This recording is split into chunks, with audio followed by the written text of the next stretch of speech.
Terima kasih Anda masih bersama kami. Bagi Anda yang baru saja bergabung, kami hadirkan kembali 3 berita utama hari ini. Distribusi mandek, stok kian menipis, minyak kita di Kota Semarang dijual mahal. Ubah server PPDB online, proses verifikasi calon siswa baru di Brebes terkendala. Beromset 3 miliar rupiah per bulan, 3 markas judi online di Banyumas digerebek.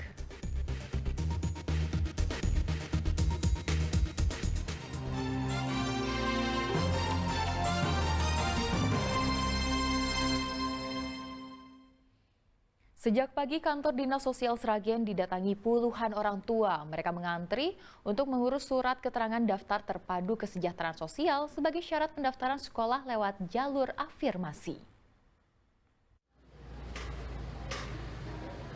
Sejak pukul 8 pagi, kantor Dinas Sosial Sragen sudah didatangi oleh warga.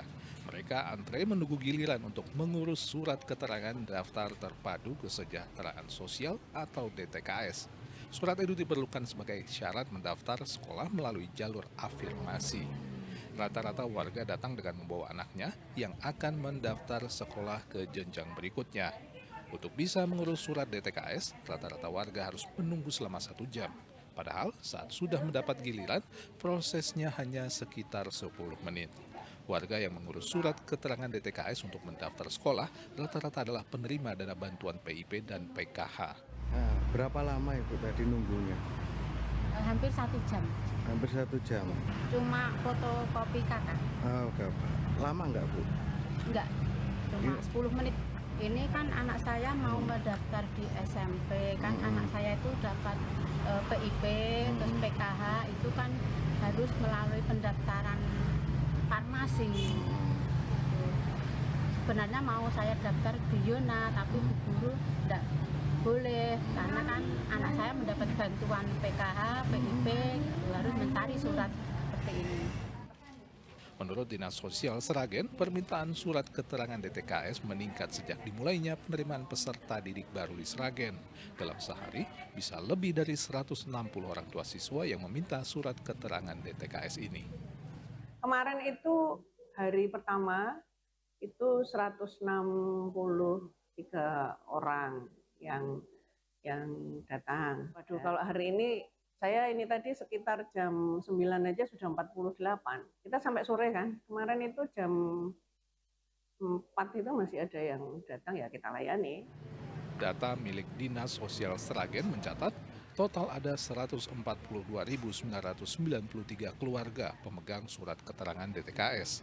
Dari jumlah itu, ada 374.209 anak yang masuk dalam DTKS. Namun, tidak seluruh warga yang masuk DTKS mendaftarkan anaknya ke jenjang sekolah berikutnya. Heri Prasetyo melaporkan dari Sragen. Pendaftaran peserta didik baru atau PPDB online tingkat SMP di Brebes mengalami kendala. Perpindahan operator server aplikasi menyebabkan verifikasi data calon peserta didik gagal. Orang tua pun terpaksa melakukan verifikasi data ulang di sekolah.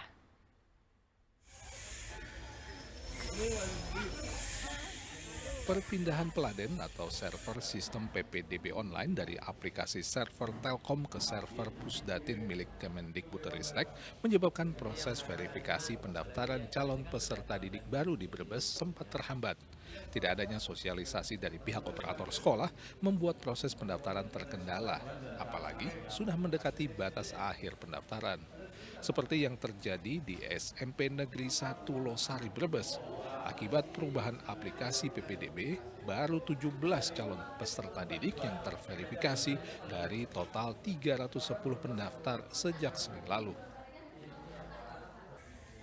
Dari Telkomsel, terus sekarang dari Pusdatin, sehingga karena ada perubahan itu, sehingga ada beberapa, dan waktunya juga sangat. Proses jaringannya apa gimana Pak yang menjadi kendala?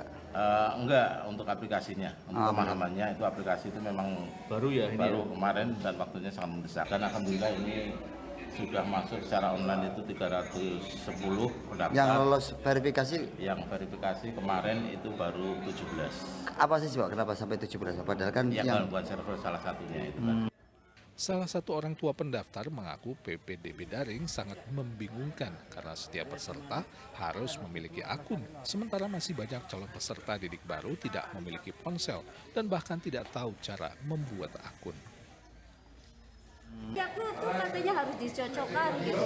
Nah, maksudnya nilai itu harus dicocokkan dari kelas 4 semester 1 sampai kelas 6 gitu. merasa Harus kesusahan sama. nggak dengan model online kayak gini Bu? Susah bagi saya orang tua kayaknya susah gitu. Susah ya? Offline aja lebih enak gitu. Terkait keluhan warga, Dinas Pendidikan Pemuda dan Olahraga Kabupaten Brebes mengakui saat ini dengan aplikasi baru, maka proses PPDB akan sedikit menyulitkan siswa pendaftar. Namun dengan perpindahan teladen, verifikasi pendaftaran bakal lebih cepat karena langsung terhubung ke data pokok pendidikan dasar dan menengah atau Dapodik Kemendikbudristek. Kenapa kita memakai provider ini? Karena nanti secara data provider ini nanti terintegrasi dengan Dapodik. Jadi nanti kepala sekolah akan dimudahkan untuk data sudah terintegrasi dengan Dapodik. Mungkin dengan aplikasi baru belum terbiasa, ya ada beberapa kendala karena siswa ini sekarang dalam mendaftar ini harus berproses dulu mempunyai akun. Di Kabupaten Brebes, dari 77 SMP negeri, baru 59 sekolah yang melaksanakan PPDB daring. Dinas Pendidikan Pemuda dan Olahraga menargetkan pada tahun 2025 mendatang, seluruh SMP negeri di Brebes sudah menerapkan PPDB daring. Sugihartono melaporkan dari Brebes. Pemerintah desa kini wajib menggunakan aplikasi sistem keuangan desa untuk melaksanakan transaksi keuangan pembangunan desa. Dengan aplikasi ini pembayaran seluruh transaksi anggaran pembangunan desa dilakukan secara non-tunai. Kewajiban penggunaan aplikasi sistem keuangan desa atau Siskeu-Deslink oleh Kementerian Dalam Negeri telah diberlakukan untuk seluruh desa di Kabupaten Tegal. Untuk memberikan pemahaman penggunaannya, Pemkab Tegal bersama dengan Bank Jateng yang menangani transaksi keuangan daring dalam aplikasi Siskeu-Deslink memberikan pengarahan kepada seluruh pemangku kepentingan. Dengan aplikasi sistem keuangan desa atau Siskeu-Deslink, maka seluruh transaksi pembayaran biaya pembangunan di desa dilakukan secara non-tunai termasuk untuk pembelian maupun pengerjaan proyek pembangunan. Dengan transaksi non-tunai diharapkan bisa mencegah terjadinya korupsi.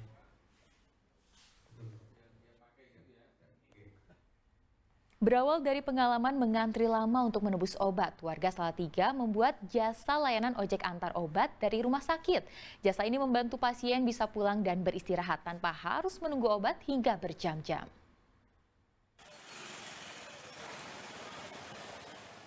Jasa ojek yang ada di Salatiga ini terbilang baru karena tidak sekadar mengantar barang, tetapi obat yang diresepkan oleh dokter di rumah sakit. Jadi pasien tak perlu lagi menunggu berjam-jam untuk menebus obat usai berobat. Cukup memesan jasa ojek ini, pasien bisa pulang ke rumah untuk beristirahat dan pengojek akan mengantarkan obat sesuai resep dokter ke rumah. Apalagi tarifnya bisa dibilang murah, Rp10.000 untuk antar di dalam kota Salatiga dan tambahan biaya Rp2.500 per kilometer untuk wilayah di luar kota Salatiga. Keuntungannya tidak perlu mengantre lama yang pastinya ya, karena kalau mengantre obat di rumah sakit itu memang cukup lama sekali. Jadi kalau misalkan ada jasa kurir seperti ini lebih cepat ya, menguntungkan sekali ya, kita sudah menghemat waktu dan yang pastinya, dan juga kita tinggal menunggu di rumah, nanti obatnya sampai di rumah, itu aja. Kalau ibu biasanya kalau tidak memakai jasa dulu mengantre berapa lama Bu? Ya paling cepat 1 jam ya. Terobosan ini lahir dari kejelian Sri Sahono yang memiliki pengalaman harus antre berjam-jam untuk menebus obat.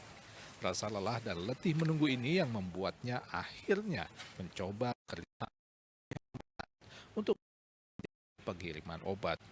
Saya melihat persoalan yang ada di rumah sakit, khususnya di polireguler dan eksekutif, yang kebanyakan pasien adalah harus menunggu antrean obat yang cukup lama. Nah, dari saya melihat persoalan itu, terus saya menawar ke pihak rumah sakit untuk memotong lamanya proses antrean itu pasien yang dari periksa di rumah sakit nggak harus nunggu antri obat, nggak harus nunggu resep jadi, mereka bisa pulang dan istirahat, obat bisa kita antar sampai rumah. Selain layanan antar obat, pengelola juga membuka layanan menemani pasien yang sedang dirawat di rumah sakit. Biaya layanannya Rp20.000 per jam. Yulianto melaporkan dari Kota Salatiga.